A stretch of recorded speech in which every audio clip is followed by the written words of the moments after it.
Assalamualaikum warahmatullahi wabarakatuh. Perkenalkan, nama saya Salma Amanda Syahira, NPM 19205146, kelas D, jurusan Ilmu Komunikasi. Di sini saya akan mempresentasikan hasil penelitian karya tulis ilmiah saya.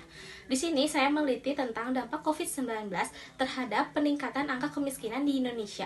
Mengapa saya mengambil tentang ini? Karena sekarang kita mengalami kerugian ekonomi secara nasional karena adanya virus COVID-19 ini dan dampaknya banyak yang di PHK.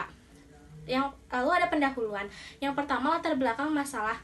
Saat ini kita sedang dihadapkan dengan penyakit baru COVID-19 yang menimbulkan ketakutan di seluruh dunia.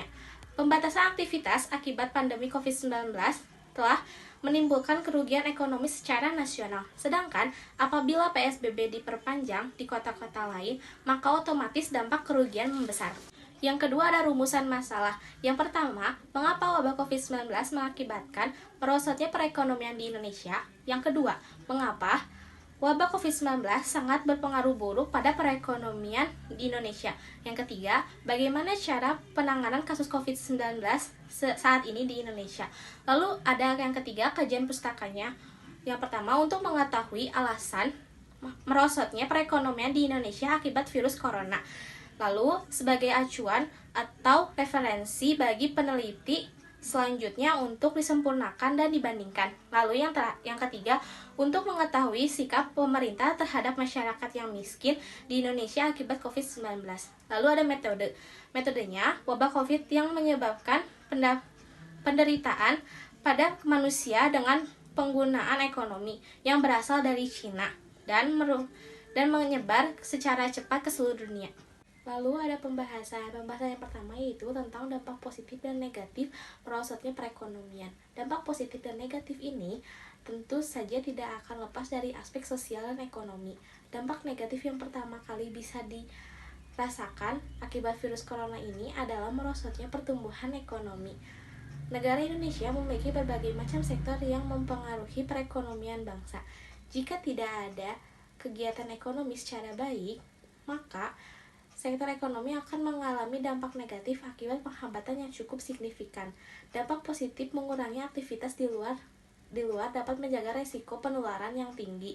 Dampak positif ini secara tidak langsung sudah mengurangi polusi udara. Yang kedua, ada kerugian berpengaruh buruk terhadap perekonomian di Indonesia. Kerugian individual dan perilaku bisnis. Kalau yang bagi pembisnis, hilangnya pendapatan karena tidak ada penjualan, lalu ada timbulnya denda atau penalti akibat tidak tepati waktu pengiriman, dan timbulnya biaya pemasukan apabila melakukan PHK. Lalu bagi individunya, hilangnya gaji dan tabungan selama masa krisis, lalu denda atau bunga akibat telat atau tidak bayar kewajiban, misalnya cicilan kredit, dan pengeluaran ekstra bagi anggota keluarga dalam kondisi darurat. Lalu pembahasan yang ketiga, yaitu penanganan kasus COVID-19 di Indonesia.